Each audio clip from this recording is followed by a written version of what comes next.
কেউ আওয়ামী লীগের সংশ্লিষ্ট বা আওয়ামী লীগ করতো বা আওয়ামী লীগের সাথে যোগসাজন্য আছে এরকম কোনো লোকের নাম প্রস্তাব করেন না। যদি করেন, দীপ্ত আমাকে যেটা বললো যে তার বিরুদ্ধে ব্যবস্থা নেওয়া হবে, হয়তো তারাও বহিষ্কার করা হতে পারে, এরকম সম্ভাবনা আছে। এরকম কারোর নাম প্রস্তাব করেন না।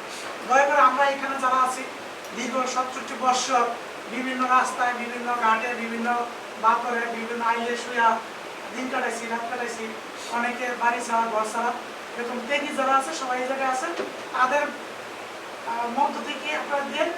আর যদি আপনি মনে করেন যে আপনি একজনের নাম প্রস্তাব করলেন সে অযোগ্য, সেই অযোগ্য লোকটা যোগ্য বানালে সে মনে মনে আপনার অযোগ্য ভাববে, কারণ সে তো অযোগ্য, সে আপনার অযোগ্য ভাববে। এই জন্য অযোগ্য কাউরে যোগ্য করেন না, বিশেষ ব্যবহার হচ্ছে। বক্তব্য নিয়ে আসছেন শেখ আবু মোহাম্মদ ইসলো, সহসভাপতি তারেক মঞ্চ কেন্দ্রীয় কমিটি।